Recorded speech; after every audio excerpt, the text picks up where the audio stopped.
तो दोस्तों finally godfather movies release हो चुकी है, नए पैकेट में पुराना माल। अब मैं ऐसा क्यों कह रहा हूँ? क्योंकि ये भी एक रीमेक मूवी है दोस्तों। बंद करो हाथ जोड़ के मैं। मलयालम इंडस्ट्री में आई लूसीफर, जिसमें मोहनलाल सर ने काम किया था, उसी मूवी का रीमेक है ये गॉडफादर मूवी। इस मूवी के मुख्य किरदार का नाम है ब्रह्मा तेज, जिसे चिरंजीवी सर ने निभाया है। अगर बात करें कहानी की तो एक स्टेट है जिसका सीएम मर चुका है। अब उसके गद्दे के लिए सारे वारसों की लड़ाई चल रही है। ये सारे ही लोग जो इस कुर्सी के पीछे पड़े हुए होते हैं वो सारे ही ब्रह्मा के परिवार से होते हैं। अब आप ये सोचोगे कि ब्रह्मा खुद कुर्सी पे क्यों बैठ के सत्ता नहीं हथिया लेता है, क्योंकि उसके माँ को उसने वचन दिया हुआ है, इसलिए वो खुद तो कुर्सी पे बैठेगा नहीं, लेकिन वो किसी ऐसे इंसान को देख रहा है जो उस कुर्सी के लायक हो, जो सत्ता संभालने के लायक हो, और वहीं पे असली जंग शुरू हो जाती है। चिरंजीवी सर के जितने भी सीन है सारे के सारे स्लो मोशन में है। मतलब एंट्री तक तो ठीक है भाई, एंट्री स्लो मोशन में दिखाओ, लेकिन बाकी सारे भी स्लो मोशन में ही।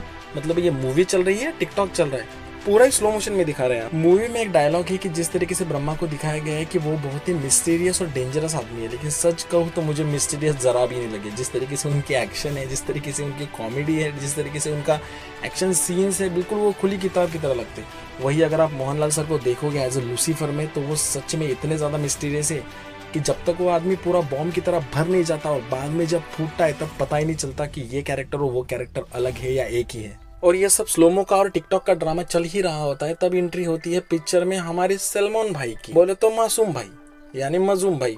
उनका नाम भी इतना फनी है ना कि सुन के मतलब मुझे तो इतनी ज्यादा हंसी आई कि अरे यार ये क्या कर रहे हो। मतलब रेस 3 में तो ठीक था, आप रॉकेट लॉन्चर कार में लेके घूम रहे थे, लेकिन इस बार आप बाइक पे रॉकेट लॉन्चर लेके घूम रहे हो। मेरे ख्याल से रेस 3 की कोई कसर रह गई थी, इसलिए तो गॉडफादर में भाईजान ने सीधा बाइक पे ही रॉकेट लॉन्चर लगा दिया और उसी से वो ट्रक उड़ा रहे हैं। मतलब बिल्कुल ही फैंटेसी और कॉमेडी वाली वाइब आती थी जब सलमान भाई स्क्रीन पे आते थे। अगर मैं सच कहूँ तो सलमान भाई का अच्छे से यूज नहीं किया गया। ऐसा नहीं है कि मैं सलमान भाई का रोस्ट कर रहा हूँ, सलमान भाई की एक्टिंग दमदार है, लेकिन अगर आप उससे अच्छी तरीके से प्रेजेंट ही नहीं करोगे तो फिर वो क्या मतलब रह जाता। अगर सच में कहूँ तो ये मूवी बहुत ही ज्यादा मास और मसाला से भरी हुई है। इसमें लॉजिक, थ्रिलर, सस्पेंस का कोई भी रोल नहीं है। पहली बात तो ये एक रीमेक मूवी है, पुराने डब्बे में नया माल।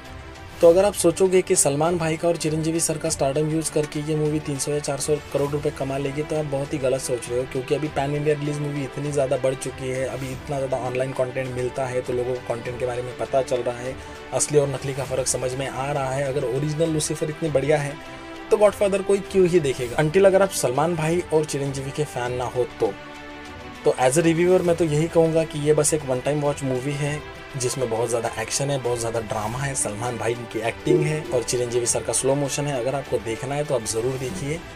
रिव्यू में अब तक इतना ही, मिलते हैं अगले वीडियो में।